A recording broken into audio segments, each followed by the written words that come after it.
I'm John Walton, and I teach Old Testament at Wheaton College.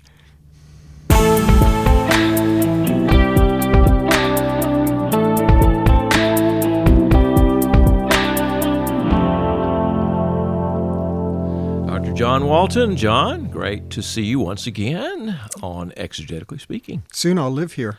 Yeah, that's right. We need to get you here more often. We are at the Lanier Theological Library, which is where we're recording today.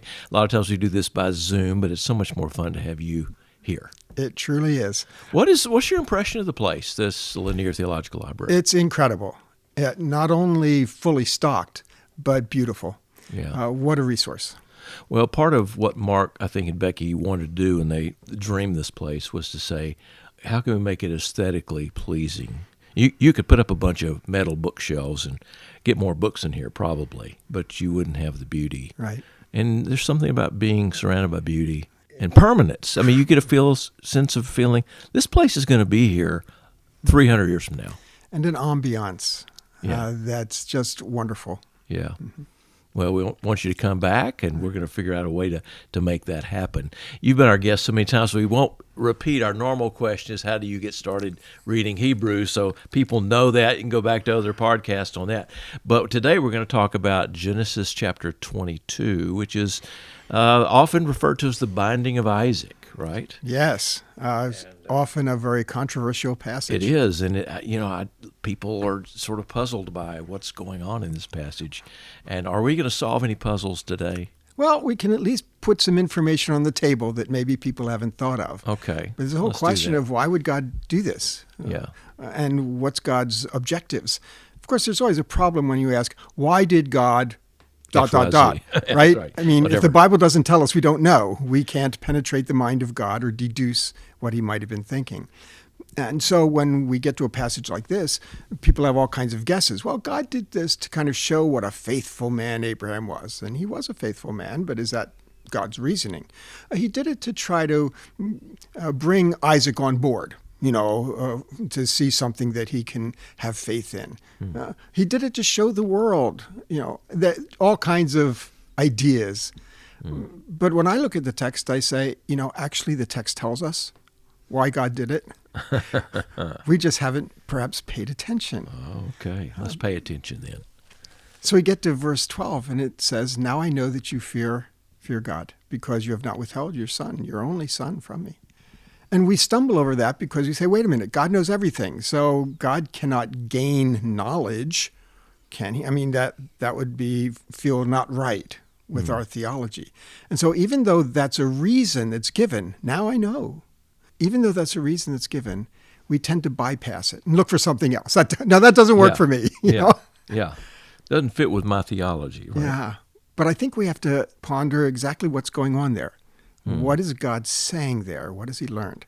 So here's the way I sort through it.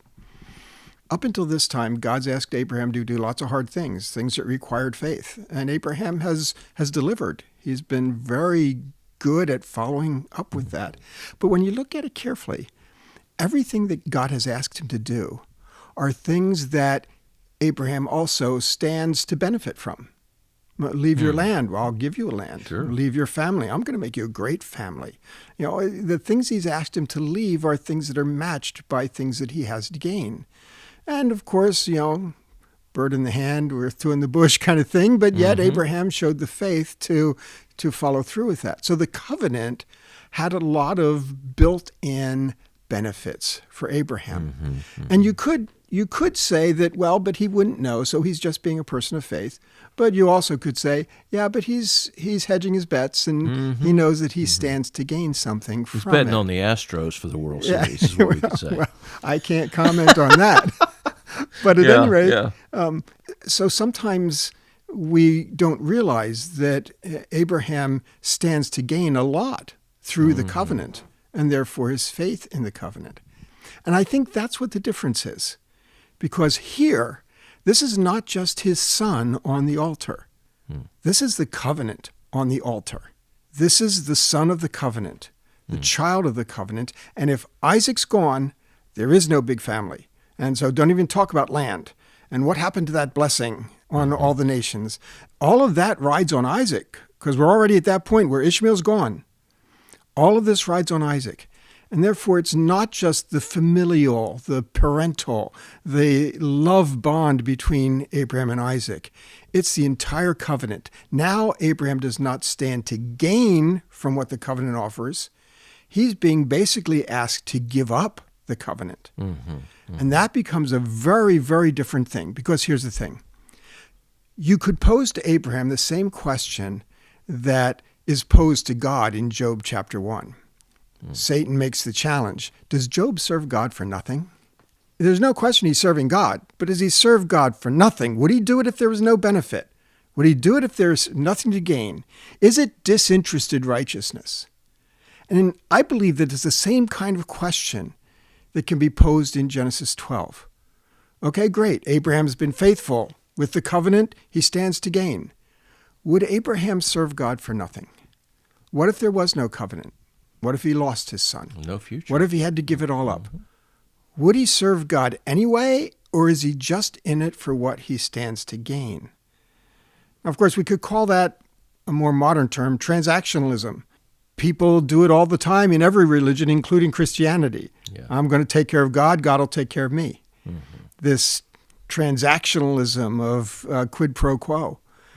So is Abraham in a quid pro quo, that the covenant is just kind of scratching his back? And, well, that's what is going on here.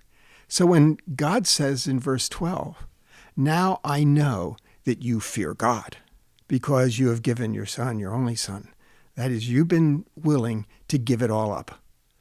And that shows that it's not just a transactionalism where you are doing what it takes to get the payoff later on. You actually are demonstrating that you fear me. And that's not a matter of God somehow now learning new information. He's experiencing something different. After all, we could say, does God need our praise when we sing worship hymns in church? Does God need our prayers? Does God need our money? Does God need our faithfulness? Does God need us? In the ancient world, they thought that the gods needed people, and therefore people were involved in this symbiotic, codependent relationship. But that's not how it's supposed to be in the covenant. And so this idea that God has expressed, now I have experienced that you fear me. Again, God doesn't need our hymns and prayers and money, but does God delight in receiving our praise? We have to think so. Doesn't need it, but he delights in it. Yeah. And so when God says, now I know that you fear God, he's experiencing that faithfulness of Abraham, that he is willing to serve God for nothing, as Job also demonstrated. That's a great reading of that text. I don't think I've ever heard it described that way. I find it very challenging. Yeah. I mean, just like Job is very challenging, because we can ask ourselves, would we serve God for nothing? We of course have the assurance of eternity and salvation, but would you serve God if there was no heaven, if there was no eternity, if there was no forgiveness? Would you serve him because he is who he is and he's worthy of it? That's the challenge we each have. Yeah. How do we live out our faith in ways that aren't ultimately self-serving? John, wonderful reading. Thanks for being with us today on Exegetically Speaking. Always fun to be here. What a great conversation today. I hope you agree. Only 168 hours until the next podcast drops, so watch for it. Subscribe to us. Rate us today. Come on, you know you want to. If you want to study biblical languages, and of course you do, you need to consider Wheaton College. They have the best program in the country, bar none. Go to wheaton.edu, look for modern and classical languages. Get started today. Thanks to those who make this podcast possible, Ian Rosine, Rebecca Larson, and John Wansma, who is our Wheaton-based director. Thanks to Phil Keggy for our music. Until next time, thanks for listening.